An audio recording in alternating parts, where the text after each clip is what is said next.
All right.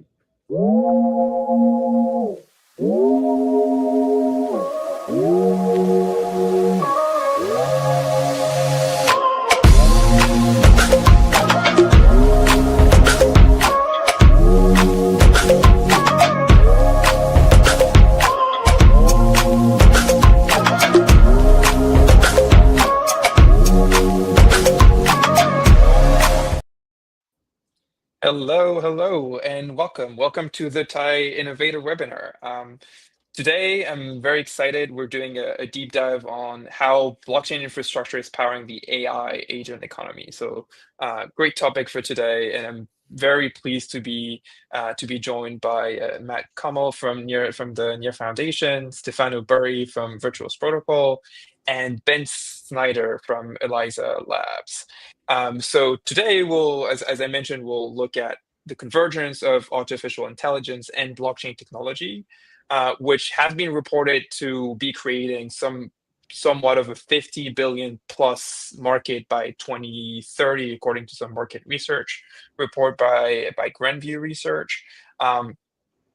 And they mentioned three key platforms emerging as infrastructure leaders. So we'll explore all the different positioning strategies, innovations from a technical perspective going on, investment opportunities that are rapidly expanding, and how this whole market is being shaped up. Before we get started, as always, a little disclaimer that all the information contained in this webinar is for informational purposes only and is not intended as investment or financial advice.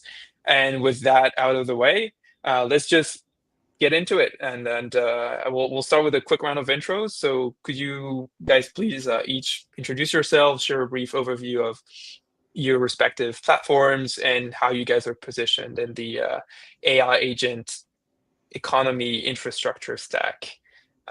Who wants to get started? I'm happy to go first. Go Good for morning it. from San Francisco. I'm Stefano. I'm the head of the US at Virtuous Protocol. At Virtuous Protocol, we're building a society of AI agents. We're doing this with three products. One is a tokenized agent launchpad. The second one is Game, which is a generalized agent framework. And then the third one is Agent Commerce Protocol, which is an agent-to-agent commerce framework and registry that we developed. Fantastic. I'm Matt Kummell. I recently joined the executive team at Near Foundation. I lead the efforts to engage the institutional and enterprise markets. Near Foundation, or the Near Protocol, is a high-performing, scalable L1 blockchain built really to handle high AI native workloads. And so we have a lot of history in the AI space with our founder, who was one of the original authors of the Transformers paper at Google. And so being able to kind of meld his expertise with AI as well as blockchain has been a fantastic advantage for us. So I would think about Near as building infrastructure for a future filled with self-directed AI agents. Great, and I'm Ben from Eliza Labs. We are the labs that maintain or launch and maintain the Eliza OS framework, which is the largest and one of the leading open source frameworks for creating AI agents. We've been around for just over a year and a half, and in that time, we really hope that we've pushed the boundaries of what people can see as possible in terms of what agents can do, both on-chain and off-chain. And moving forwards, we're hoping to support more of our builders as they build, the cutting edge of agentic technology. So great to be here. Awesome. Yeah, so let's start with that. Everybody's been talking about AI agents. So let's start with a quick, market overview, and let's do a quick look at agents. So obviously, they're one of the most discussed topic and use cases at the intersection of AI and blockchain, right? Like, how are you going to have those agents? How are you going to do all the micropayments to enable those agents, et cetera? So let's do a quick round. Can you each share your thoughts on what kind of solutions those AI agent offer to different user segments? An example being, how can they benefit both like the smallest little tiny crypto investor or degen, all the way to a big, super sophisticated institutional investor? I'm happy to keep going on this. I think one of the fantastic things, but also one of the challenges when it comes to being in the sector of AI agents is the sheer number of things that they are capable of. And there's more than one way for anyone to achieve whatever kind of goals they have, whether as an institution or as a small-time in the trenches warrior. The way that an agent or they can be using agentic technology today, I think, is most commonly in the finding the signal through the noise. So there are a lot of projects out there that use agents to search specific sources that can provide customized information to users. And this kind of level of alpha and being able to, that is one of the key issues in this space is finding the signal through the noise. So that's kind of like an early application of that. But obviously everyone wants agents that are going to go out and make money. And we are seeing that in terms of DeFi agents autonomously moving between different liquidity pools or even chains. But I think the future of this actually comes with agents that are baked into their own tokenomics. So having a token that from the outset and from the launch is, has an agent within the tokenomics framework that allows faster decision making, better capital efficiency, and ultimately, rewards and benefit for holders of that token who are providing the technology that is kind of producing this value and adding this capital. So, when it comes to institutions, I think this is the key issue and something that will still be being built for a while. I don't think we're going to see single agents or single devs taking over hedge funds anytime soon. It's definitely going to happen, but I think before then there are so many other ways that people can use agents to 10x themselves rather than necessarily having it done outright for them. Yeah, and for hedge funds, perhaps the first step for agents is more on the trying to accelerate the research rather than just go straight into the execution piece.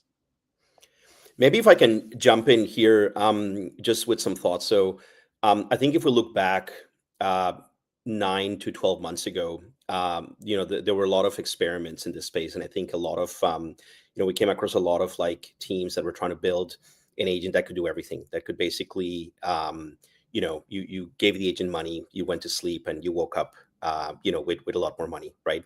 And I think what we've realized over the last 9 to 10 months is that, in many ways, like humans, right? Agents are becoming increasingly specialized at doing one thing, right? So as Ben was saying, for example, you might have agents that are really good at, surfacing the signal through the noise, right? And getting that alpha. But that's sort of like one function. And it's interesting you talked about a hedge fund, because one of the things we've been working with the Agent Commerce Protocol is, how do we actually allow more than one agent or more than two agents to actually work together, collaborate, request tasks from each other, and then obviously like pay for those tasks or for that work.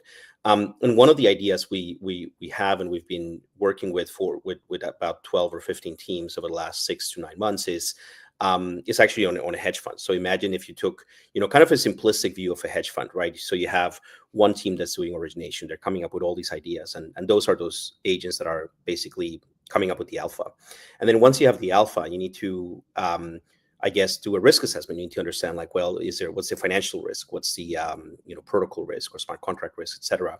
And that's a whole different group of agents. And then once you've come to the conclusion, like, okay, I have an investment opportunity, the risk is acceptable, then you need to execute and you need to find, the best route, the best liquidity, the lowest slippage, et cetera. And that's another different group of agents. And so I think both for the DGen, but also for the institutions, we think, and again, it'll take some time for this to be, in production at scale, but we think that the future will be, a bunch of different agents in a cluster working together with a particular goal, whether it's financial or otherwise. I think for us, we're exploring and experimenting with partners, a lot of them outside of the digital asset space, a lot of them outside of the crypto space. So we are, ideating and partnering, making a travel agent. We are, working with folks as was mentioned here, on automated investing capabilities, whether that is a therapist for the degen trader or a person helping you find the most efficient way to express a trade, those are great places where AI can be helpful.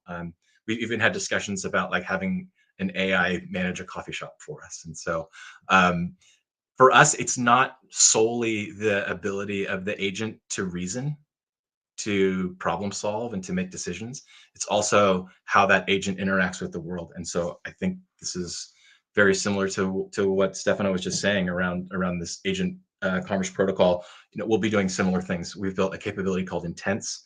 It is the limb that the AI uses to interact with the world and how it actually creates contracts and executes on transactions. At the moment, we have the swap trade, moving one token into another. So kind of the simplest thing. We have figured that out. We just went through $1 billion of trades on our Intents platform. But the longer vision there is for that to be the commercial way in which the agent interacts with the rest of the world. And speaking of, having those agents interact with the rest of the world, like what are some real world problems that those agents can solve compared to legacy approaches? Legacy approaches for me was kind of an interesting way of framing something, because when I hear legacy, I don't know what Stefano and Ben feel here, but like when I hear legacy, I think of like, I don't know, old CRM systems, old like SAP, ERP implementations. And, I lived through that world. I'm probably the oldest person on the call here. I lived through implementing those systems, and the whole idea was control and centralization, rigid, rules-based. And I think that I don't know that you can even compare to legacy approaches, because it's such a different way to think about the world when you're applying agents. It's so much more flexible. It's so much more adaptive and interoperable. It has transparency and verification. But so for me, like every real world problem is out there and available to be solved by an AI agent, as long as we have the ways for the agent to interact with the physical or real world. And I think the advantage that you get here is you're replacing that rigid rule-based system with a more, that worked in a very stable world. We're in a much more volatile world now. And so, you need judgment. And so being able to replace rules with judgment, I think, is the biggest promise here, and the places that I'm looking at where we can apply this. Yeah, I completely agree. Like that idea of judgment is really what differentiates an agent from kind of a bot or an automation. That ability to take a decision, take unknown variables, and take an action from that. When I kind of think of these like real world problems, of course, there are the software ones. Hey, I need an agent to better manage my CRM. And Matt, again, I agree with you that it's not necessarily a question of having the agent manage the CRM better. It's thinking, okay, why do I use it in the first place? What information do I need? What types of things am I looking for? And how can an agent do that better? But this real world angle as well, I think of things, agents like Internet of Things taking actions within the house. So you don't say like, if it goes down to 27 degrees outside, no, there's you're going to take in other elements of whatever, diet, humidity, all types of things that I wouldn't have thought of. And today this is one of the things that Eliza agents can do and have done. Some people have made some examples of these. And so, kind of on that point of like there's going to be a completely new way, or there is already a completely new way of solving these real world problems. It's like you abstract a bit, think about the root issue or the root solution that you're looking for, and then create an agent or find the agent or have access to an existing agent that already does that. And one of the things that we've done with what we're calling V2, it's actually version 1.5 of Eliza OS, is improving that access to agents. We already have all these plugins that let agents interact with like whatever service tool they can think of, but adding the kind of graphic interface, the almost like SaaS interface of creating these agents and a place to be able to see where they're all interacting. That's kind of how I see the workflow changing. It's not the agent to manage the CRM. It's my space of agents to help me do the things that I need to do, achieve the business goals or whatever it is that I have. I think to add on to what Ben and Matt said, I think in the DeFi space, I think there's a huge opportunity for agents to make DeFi accessible to everyone, right? I think that probably a lot of us who've been in crypto for a while, we find it acceptable to go to one of these like yield aggregators and see this super messy screen and try to find opportunities, and then sign with a MetaMask and with a bunch of characters that nobody really pays attention to, right? And I think that's super scary to somebody who's never done that before. I think there's a big opportunity for agents to abstract away the complexity of using DeFi. And there's a team that we work quite closely with called Mamo, and they launched a very simple agent that helps you get yield on your stables. And if you look at their application, it's more fintech than crypto, right? It's very sleek. It's very it's not intimidating, right? It's very accessible. And I think outside of DeFi, we've also been working with teams that are building things, like Matt was saying, like, a travel agent or a DoorDash agent or a whole bunch of this use cases on the consumer side of things. I think we haven't seen yet a breakthrough application, when it comes to using AI. I think a lot of the improvements have been pretty incremental. I kind of liken it to like Netflix in the early days. And so you have to be old enough to remember that Netflix didn't start as a streaming service. It started as a DVD by mail service. And if you really think about it, you place your order, you wait 3 days, the DVD comes in the mail. It was actually much faster to go to Blockbuster right down the street. And yet look at what happened, right? So I think it's still a very big white space for agents in the more kind of non-DeFi consumer space. And, perhaps the big opportunity is how do you get these agents to work together, right? So, booking a flight or ordering food is not particularly difficult today, but booking an entire vacation for a family of 5 can be, right? And so, can you use multiple agents to actually solve for that and make it really easy and streamlined?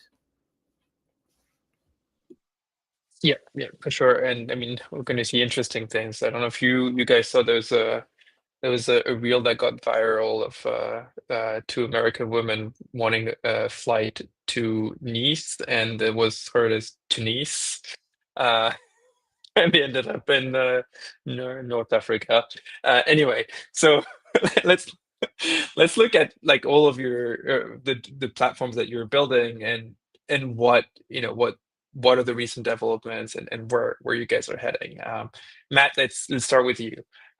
Near is targeting 1 million transactions per second by 2025. I mean, by this year through night sheet charting.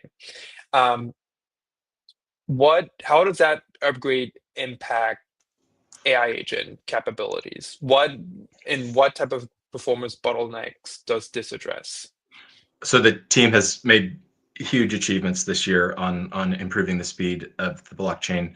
I think, from the point of view of the conversation we were just having, AI obviously needs intelligence, but beyond intelligence, they need bandwidth.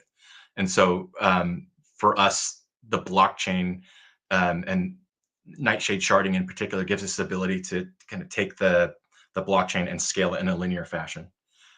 So we can keep the speed and increase the scale. So as you mentioned, Sacha, getting to that million TPS. So the other piece is how fast a block is printed. So right now we finish a block in 600 milliseconds and have finality in 1.2 seconds, which is pretty quick. And by the end of the year, we'll be at 200 milliseconds. And so the whole idea here is that you have near instant responsiveness to these AI agents. And so they are able to execute. I think, all of us have such a shorter and shorter attention span and patience, especially those of us that have raised children, that you want these things instantly, and so all of the infrastructure needs to be there to provide that. So I think about AI as being the brain, and the near blockchain and protocol as being the nervous system that we can use to give that fast, reliable, scalable way of getting those transactions out.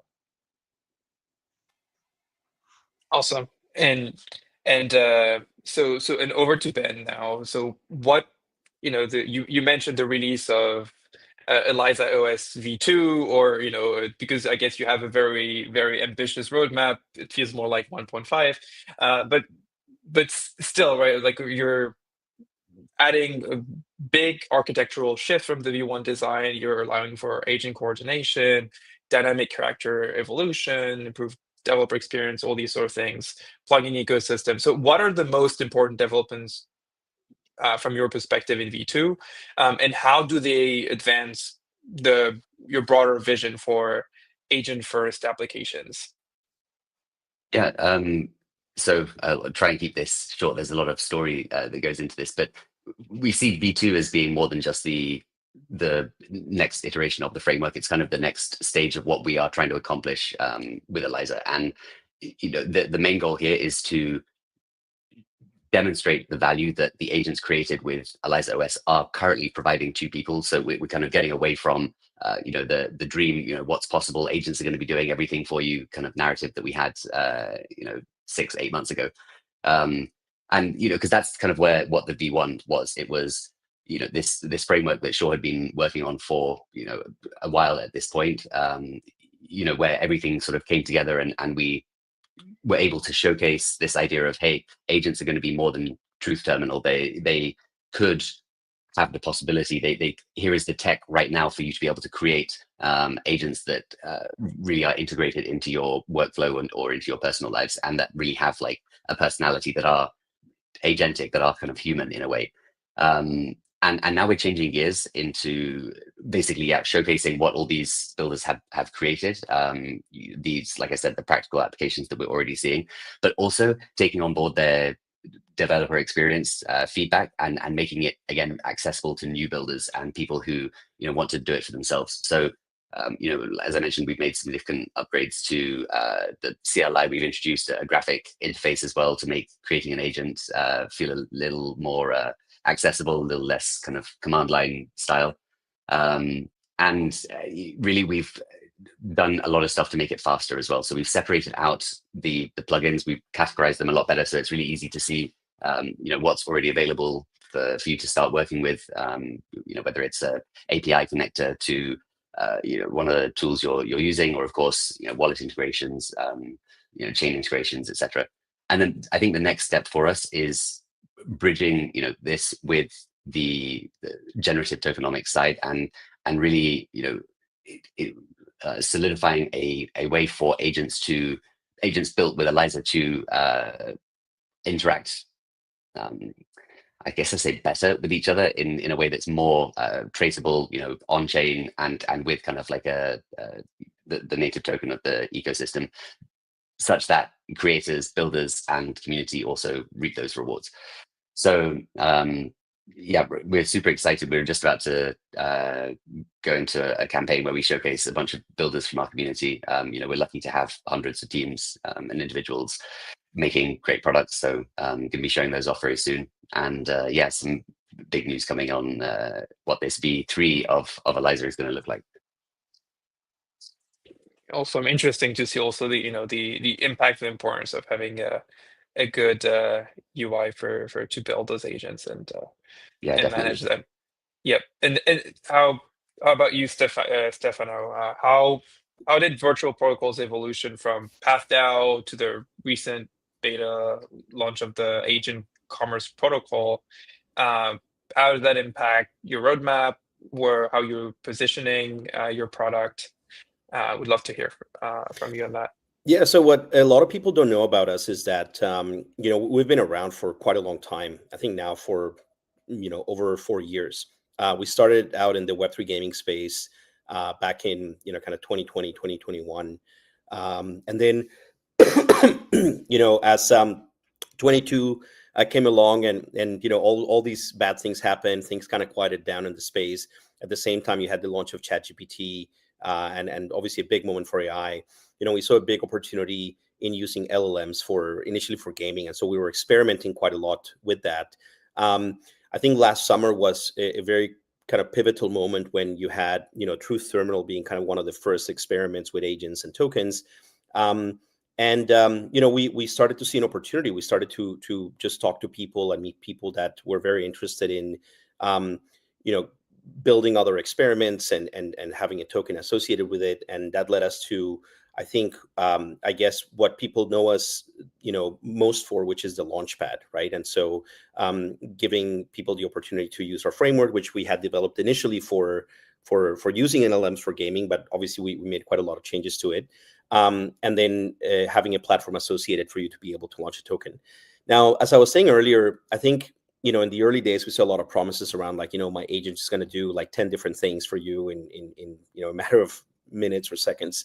But increasingly, we saw that, agents are becoming much more specialized, and that, we think that in many ways, one of the things, and we haven't seen this yet, but AI is going to unleash completely new business models that we just don't know yet, right? And so in anticipation of that, we thought, well, what are some of the things that you need to have in place to enable teams to build that? And we thought, well, one of that is having the ability for agents to, be able to talk to each other, to request work, to basically look at a problem and say, hey, how do we break it down, and what do I do, what do you do, and then how do we actually share, the revenue we generate from doing this? And so that's what set us out to build Agent Commerce Protocol as a registry for any agent, whether or not it has a token, whether or not it's launched on virtuals, to be part of it, and then be able to be discovered by other agents in the registry, and then find ways to work together. And of course, I think, right now, obviously there's a lot of, human orchestration and ideation in terms of what this could be, what are some of these ideas that could be generated. But, we expect that in the long term, we're going to see things that we just haven't seen before, and we'll probably see that, breakthrough application of AI at the consumer level. Very cool. And I mean, it's all the whole space is, I think, is going to completely change the way we think about products and how to use them. So that's very exciting. But to make that happen, right, like you need partnerships, you need, people who really think through what fundamentals are being changed there, how to, put rail guards, etc. So one big partnership that was announced recently, Ben, right? There was the partnership Eliza OS secured with Stanford University, with their the Future of Digital Currency initiative, right? And where you're building the first AI Web3 lab, as well, in partnership with Chainlink, I believe. So what is what's the idea behind this partnership, and what is driving your selection process when you try to build those partnerships? Yeah, so I wish all partnerships we had were had as much clout as that one. That's definitely one of the more special ones, and I think kind of goes to show the balance that we look for when it comes to finding and building partnerships. This one with Stanford is more, I would say, on the 5-year horizon of research into the ways that agents will be potentially changing things that we do, not just on chain, but with currency in general. So I'd classify that kind of more as a research project, but one that really, I think, gives recognition to the fundamental tech that we're building at Eliza Labs. I contrast that with a lot of the other partnerships that we have that are looking a lot more short term and a lot more just into getting the exposure that we feel everyone within this industry deserves. We rely a lot on the community coming forward to say, hey, we're building something.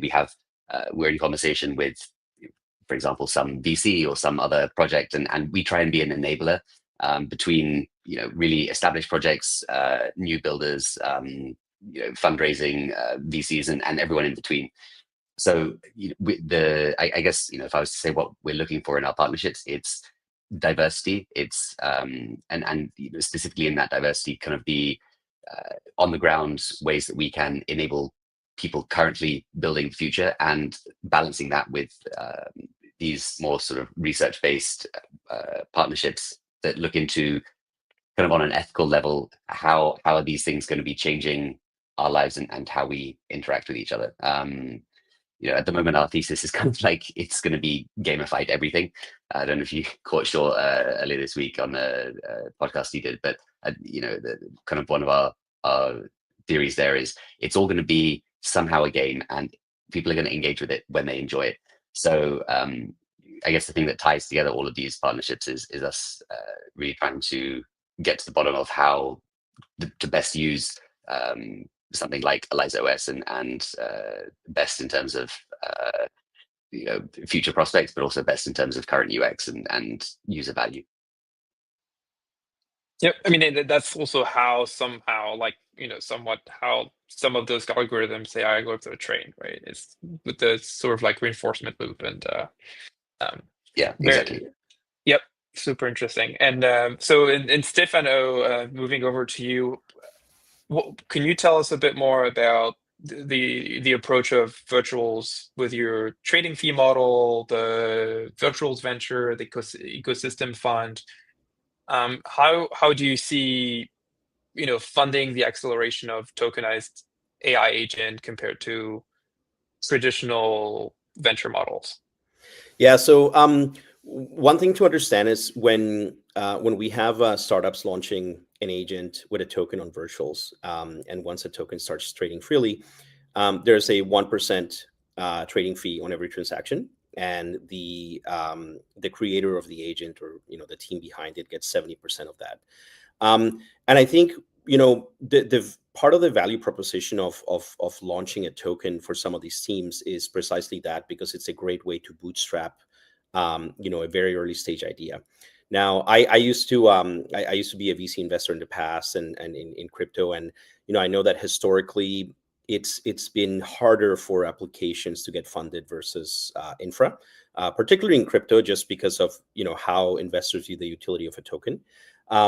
Recently, I was also talking to some Web2 VCs in Silicon Valley, and it seems that they're also finding it a little bit hard to invest in AI applications, just because they see that the main threat just comes from your ChatGPTs and Groks and Perplexities being able to do a lot of these use cases, right? And I don't think any of them are necessarily wrong, but again, at the same time, you have a lot of teams that are very hungry with ideas that want to experiment and do things. And I think the value prop of launching on virtuals and earning that trading fee is that, like, well, you can at least use that as a way to, get a bit of funding and bootstrap your idea and get to a stage where you might have, users, you might generate some revenue, and just get enough validation that maybe then the journey to get funding to scale becomes much easier. And we've seen a few examples of that with some of the agent teams that we've worked with. Like, they launch on virtuals, they're using the trading fees to pay salaries and some of the infra costs, they're onboarding users, they're generating revenue,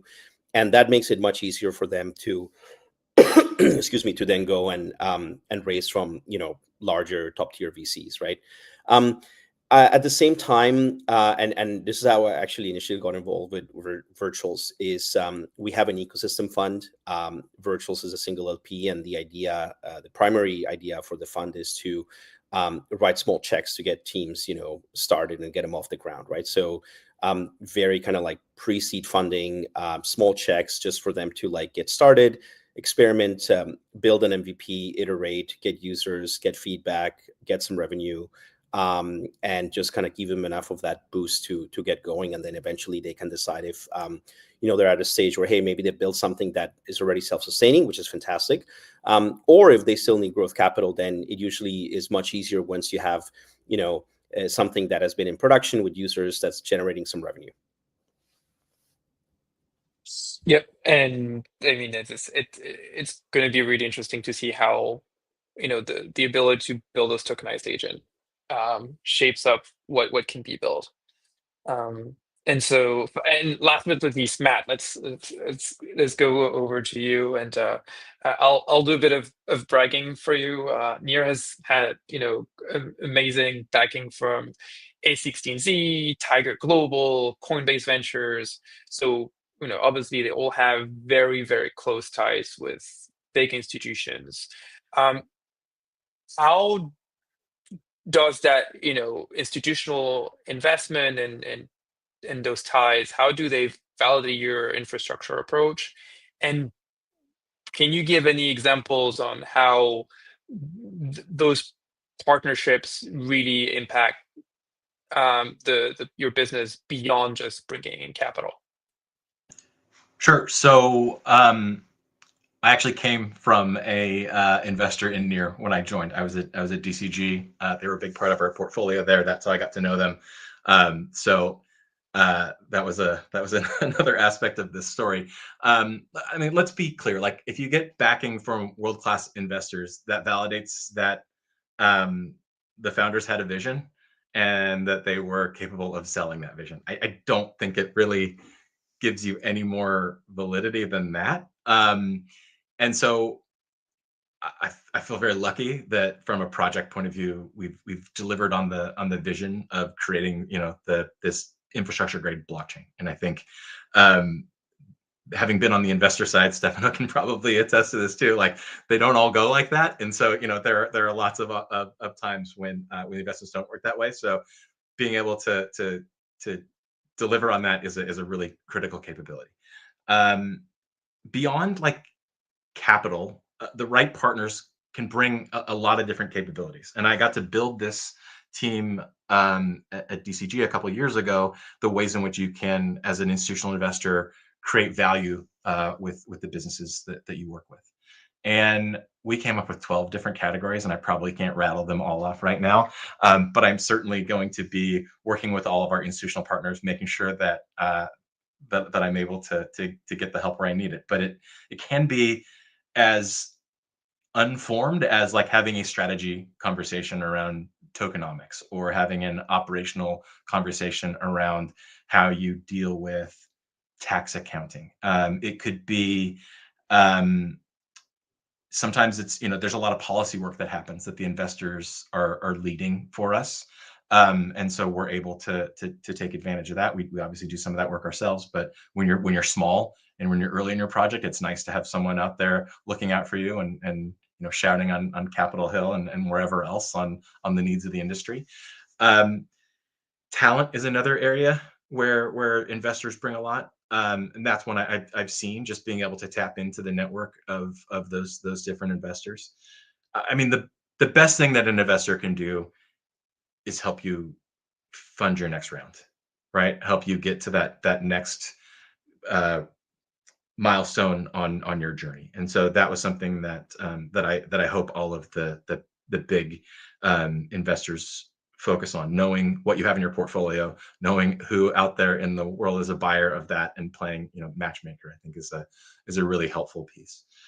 We're in a maybe not a unique spot, but it feels sort of unique to this industry, in that our token is nearly fully diluted out to backers. I think we have one more unlock coming this year, and then it's out there. And so the conversation with a venture investor is very different now, because it's less about like selling what we have, and it's more about selling what we have in the ecosystem, and trying to bring to them good, interesting, innovative businesses that are being built in our space. For me, and for the direction that we are going at Near, and it's going to be much more focused on this AI journey, and particularly this AI agent piece. And so I'm actually going to try to flip it and try to use the VC investors that we have to dog food our apps. Like, come use this thing that we built and give us feedback on it. Get it into the rest of your portfolio. So I think I want to use it as a biz dev lead, which isn't something you're thinking about when you're first probably picking out your investor, but I think it's well, I'll let you guys know if it's as fruitful as I think it will be. And can't wait to hear about that. And yeah, so lots of things going on. And we're slowly wrapping up with 2025. So, and going into 2026. What do you guys think the big 2025 catalysts are going to be into 2026? What technical features or platform developments do you expect to change the most in the coming year? And what is impact is that going to have on institutional adoption and obviously creating more accessible retail products? I'll jump in with something that I think we haven't talked too much about. It's certainly something that's part of Agent Commerce Protocol, but there's obviously other teams out there building as well, which is agent-to-agent payments. I think it is to me at least, it's super obvious this has to be done on crypto rails, right? On I guess stable coins, right? And I don't even think this is necessarily only for agents trading crypto or in DeFi or whatnot. But I just think any agent, any team out there in Web3 or Web2 that's building an agent that is going to have to make payments to other agents or to humans or so, I think this will have to be done on crypto rails, and I couldn't imagine any other way. Yeah, could you maybe double click on that, on any specific reason why you think that has to be done on crypto rails? Well, I think that in many ways the same reason why say for instance like stable coins, I think we could probably all agree that they have a strong PMF, one of the few products in crypto that has strong PMF, right? Again, it's fast, nearly instant, it's transparent, it's dirt cheap, and I think the and again, this is already obvious for certain human use cases. Let's say remittances, cross-border payments, all these kind of things, right? Now, I think when you think about agents, right, is that we're going to have, my guess be billions of agents, right? And they're going to be doing things at a much faster speed than human workers could do it, right? And I think we'll probably see models where you might be doing things like micropayments, right? As agents are providing a service again to humans or to other agents, you might be doing kind of very large volume of small payments. And I think for these type of use cases, it's a no-brainer to use something that is again near instant and that will, it's already very cheap and it'll probably become even cheaper. I think building on that is the seam between traditional finance and digital finance, and getting more unification in that space. And so, way back in my life, I worked in the hedge fund space, and you're not going to get a hedge fund trader to take those 4 big computer monitors that they have up in front of them and every pixel is spoken for. They're not going to go and add a new screen to trade digital assets. And so we're going to have to integrate more into that world. And as that integration happens, it really is going to enable the agents to straddle that line and move back and forth across that line and make that line more efficient. And so, like when I was considering joining Near, that was the most exciting thing for me, was seeing this intense protocol and this ability to trade. And my first thought was, well, yeah, obviously a lot of real world assets are going to be issued on chain, but we're not going to end up with everything on chain, right? Our equity market works pretty well, and so we're going to need to have portfolios and transactions spanning that. And so both the ability for Near in particular to work cross chain, as well as an extensible technology that allows them to connect into traditional finance rails, like that's something I'm super excited about, and the role that agents can play just by having that access. I think something you both touched on, which we find really interesting, is the inevitability of agents making transactions on blockchain, the need for it to become more integrated in the day-to-day use cases of people in the traditional finance market.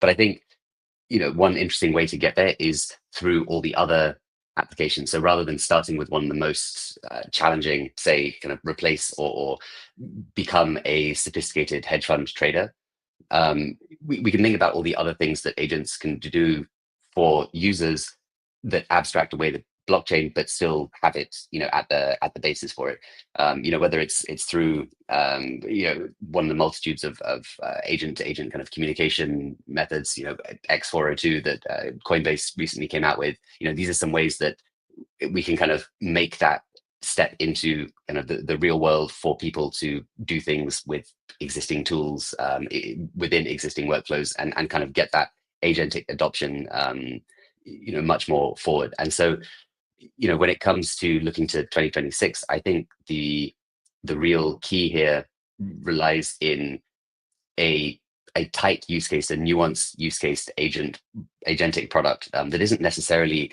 for a Web3 audience, but relies on blockchain technology and potentially other agents that exist that we all know about and have known about for months, to provide a standard internet user with a 10x experience that we all know agents can provide, whether that's in their efficiency at work or in management of personal chores or information or whatever it is.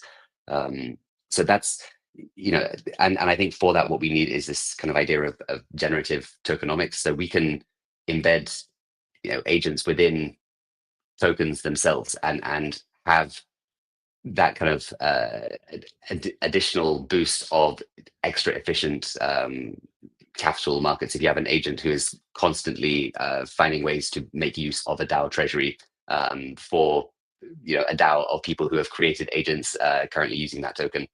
So I think I've kind of gone on two sides here, but I think the one first thing is a really like widespread adoption of an agent that abstracts away a blockchain experience that only works because it is verifiable, because it is actually taking autonomous action through transactions to make something happen.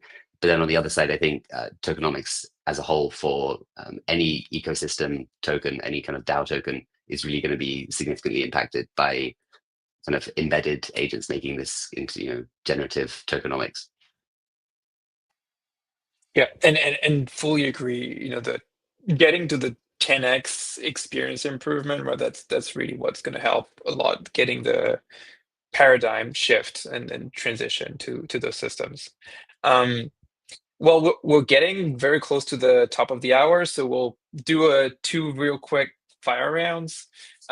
First one is, what's the biggest misconception about AI agent infrastructure? Thinking about relationship, discussions you have with institutional investors or others, what's the biggest misconception? I'm particularly worried about the risks of centralized AI infrastructure. And I know I'm talking my own book here, but just the vulnerabilities from data leakage, from verification of what model am I using, what data is going into this insight, and how is someone trying to steer the execution after I've made a decision, or even trying to steer my decision. I don't want Sam Altman doing that for me. I don't want Google doing that for me. So the thing for us is we're really trying to build a world of confidential user-owned AI agents, so that there is, and we've got some stuff that we've already built that will be coming out very soon, that everyone will get to start sampling and playing with, knowing that I'm in a confidential environment that is encrypted all the way down to the hardware, and that there's no leakage happening within there, and knowing that the AI that's been developed is working on my behalf and working for me. Like, how many times do we have to learn this lesson of over centralization and data, and how that can be used against us? And so before I hand over the keys to the AI, I'm certainly going to make sure that it's working on my behalf, and that it's not just optimizing because Google got an advertising vig on sending me to fly on Frontier Airlines rather than American or something.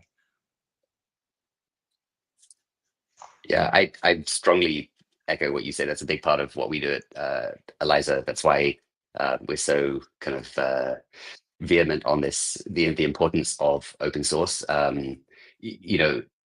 We, whether it's through the decentralization of the agents themselves, or the compute, or even just the AI experience for the user. I mean, we've heard horror stories of ChatGPT basically socially engineering people to kind of do stuff, make decisions. And we hear about the big ones, but these kind of micro interactions are really important for how we gain value from agents. And so, the ability to, with Eliza to be, because it's open source, to customize any element of it and keep it running as in a decentralized way as you like. It really gives you that scrutiny over privacy that is vital for us to survive as a species eventually. I mean, it can get really dark really quickly when it comes to the centralization of this quantity of data. And, if there's not transparency over how it's collected, how agents are acting, then, and then the data is kind of all stored on top of it, then we're really in a sticky situation. So, I would kind of echo what you said, but then add this open source element as being another really crucial element to making AI sustainable, or AI agent technology sustainable. I'll keep it short, fully echo what Ben and Matt said. I think that maybe two potential misconceptions. One is that, it's not just at the model level, but it's really at every level of the stack that you need to think about, these challenges, right? At the same time, it doesn't necessarily mean everything needs to be on chain. I think that there's things you can do off chain and then post cryptographic proofs on chain, right? And so that's something where I think maybe there's a bit of misconception of how blockchains come into this space as solutions to some of the problems that we just talked about. And second fire round, and going to be the last fire round. If you were to make a bold prediction, emphasis on bold, on how AI agents will transform financial markets in 2026, what would it be?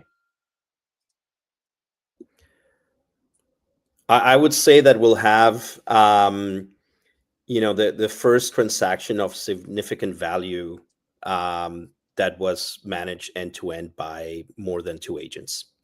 Keep it short and sweet and realistic. For me, I think the big development is going to be from these, and it's similar to what Stefano was saying, from these like spot transactions are very easy to do. Longer duration transactions are much harder to do. And so I think the one thing that not enough people are thinking about is like, how do we do escrow, and how do we make sure that like we're holding up our end of the transaction. And so it's going to be critical for agents to both have a framework in which to do that and a score that measures them, so if you're dealing with someone that's trustworthy or not. Yeah, I think there's going to be changes in sort of the internet capital markets that will feel first. Some of the stuff that I mentioned about like integrated agents. I mean, Shaw's developing a bond desk agent that you can negotiate with to, set the bond that you want to buy and vesting and all these types of things. And so I think, on the, let's say, like supply side of decision making, we'll see agents in kind of the crypto space being part of the deal making per se. But when it comes to like TradFi and institutional markets, I think most immediately we'll see the orchestrator role really grow. People will be having teams, and not necessarily in the traditional sense, but managing a suite of agents used as tools to basically keep them always on, whether it's as a trader or as an investor, and basically taking the idea of having ChatGPT open with deep research on the side to the next level, and making that into, if not a recommending type tool, but perhaps a suite of agents that takes action on behalf of that user. Very cool. I wonder if one day we'll see an agent trying to build independent wealth and try to lock their owner out of their. We'll see. But I think this perfectly wraps up our discussion for today. Before we get going, I'll just ask each of you to tell us any final thoughts and where can we find you, and then we'll gently wrap up. Who wants to start with it? Go for it. Sacha, thank you for assembling such a fantastic panel. I love meeting other folks in the industry and hearing the fantastic stuff they're working on. So I've got a page full of notes of things I'm going to go research on virtuals and Eliza now. So that's a huge, great outcome for me from this time today. For me and for the world that I live in, the best place to find me is probably on LinkedIn. My last name is Kummell, Kummell, and everyone can say "Okay, Boomer" now that I've said LinkedIn. But that's probably the better and easier place to interact with me. Yeah.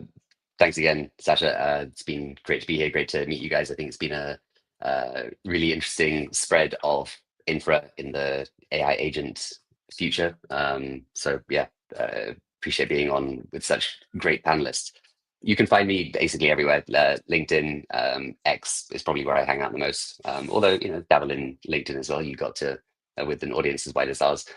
To find Eliza as well, we have made the big official move to Farcaster. That's kind of our home of social media operations. So if you want to figure out why we're there, what the story with X is, we have a lot of pieces written on that. But essentially, Farcaster is the home of free speech, and we are glad to support that. So find us there for lots of new content coming out. And stay tuned, because these next few weeks are going to be big for us. So a lot of cool things happening with both the framework and our token. Yeah, well, also thank you for inviting me and having me for this discussion, and thanks to Matt and Ben for making it really lively. Yeah, I am also on LinkedIn, so you can find me there. I'm also on X at 0xBurry, but I think you probably also find me with my name. And then, yeah, if you want to try some of the virtuals agents, just go to virtuals.io. Awesome. Well, thank you so much for such a fantastic discussion. This is it on how blockchain infrastructure is powering the AI agent economy. Stay tuned for all those things moving on into 2026 and changing the lives of billions of people hopefully in the next decade. And see you on the next the TIE Innovator webinar. Thank you. Thank you.